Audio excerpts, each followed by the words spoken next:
Компания Kia раскрыла все подробности об американской версии нового седана K4. Он является преемником известного в России Cerato. Новинка получила необычный дизайн с потайными задними дверными ручками и кузов с богатой крышей в духе лифтбека. На выбор предложат два мотора и два типа задней подвески. Мировая премьера седана K4 нового поколения прошла в рамках автосалона в Нью-Йорке. Он станет глобальной моделью. Ранее на других рынках седан продавался как Kia K3 или Kia Forte. Напомню, что теперь индекс K3 принадлежит Kia Rio. Про него на канале есть отдельный обзор. В комментариях к нему многие обвинили меня в неграмотности, писав, что K3 – это Cerato, а не Rio. Но напомню, что в Kia произошла инфляция индексов в легковом сегменте. И теперь глобальный Rio K2 называется K3, а Cerato K3 станет просто K4. Седан имеет нетипичные для этого класса брутальные угловатые формы, которые сочетаются с покатой крышей и стремительным силуэтом. Передок имеет размашистые фары и сильно выпирающую губу в нижней части бампера. Оформление передней части у версии GT Line отличается нижним выступом на решетке между фарами, в базе эта решетка прямая, и крупными боковыми ноздрями переднего бампера. Наружные ручки задних дверей закамуфлировали под боковые C-образные стойки. Это придало седану Kia K4 сходство с купе. Приемник Kia Cerato стал заметно больше. Длина составляет 4709 мм плюс 86 мм, ширина 1829 мм плюс 51 мм, а вот объем багажника с маленькой крышкой стал меньше на 5%, 413 литров. По габаритам K4 можно сравнить с продающимся в России Чанган Lamore и Chery Ariza 8. Если вы хотите сменить свой автомобиль на новый, то на аукционе от Авито Авто можно быстро продать автомобиль официальным дилерам или проверенным покупателям, выбрав при этом самую выгодную цену. Механика действий проста. Вы подаете заявку на участие в аукционе со всеми характеристиками автомобиля и сами выбираете лучшие варианты из предложенных покупателем.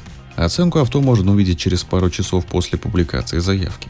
Если чья-то ставка вас устроит, вы договоритесь о встрече и сможете заключить сделку в тот же день. Все хлопоты с документами покупатель возьмет на себя. Также на всех этапах вас сопровождает личный менеджер от Авито. Ни за что платить не нужно, отказаться можно как до начала аукциона, так и после его завершения. Даже если диагностика машины уже проведена и все готово к заключению сделки. Переходите на сайт аукциона от Авито Авто по ссылке в описании, если хотите быстро продать машину по самой выгодной цене и при этом без лишних хлопот. Kia K4 получила типичный для современных автомобилей объединенный в общий блок экран приборов диагональю 12,3 дюйма и MIDI-системы такого же размера. В топовых вариантах между ними добавлен 5-дюймовый блок климат-контроль.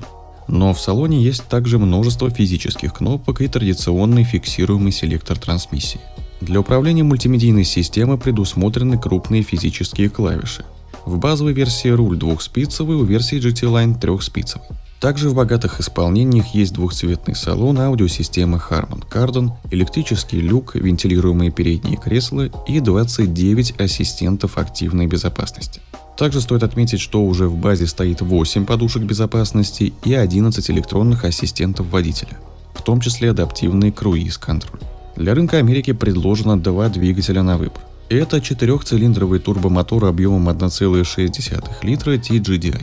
Его дефорсировали до 193 лошадиных сил. Было 204 силы, хотя крутящий момент остался неизменным – 265 ньютон-метров. В паре с ним работает классический 8-ступенчатый автомат вместо прежнего 7-ступенчатого преселективного робота. Альтернативой стал 2-литровый атмосферник на 149 сил и 179 ньютон-метров крутящего момента. Он работает с вариатором.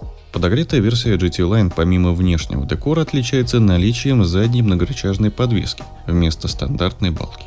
Одновременно с дебютом седана был анонсирован и хэтчбэк Kia K4, который больше похож на кросс-хэтч с ярко выраженными защитными вставками. Дизайн пятидверки представили на примере топ-версии GT Line со спортивными бамперами и низкопрофильными колесами. На североамериканском рынке седан Kia K4 поступит в продажу во второй половине текущего года. Цены пока не объявлены, но ожидается, что они будут стартовать с $22 тысяч. Друзья, как вы считаете, новое поколение Kia Cerato стало выглядеть лучше? Или предыдущий кузов вам нравится больше? Делитесь своим мнением в комментариях, а также заглядывайте в наш телеграм-канал, где каждый день выходят актуальные автомобильные новости. Ссылка будет в описании и закрепленном комментарии.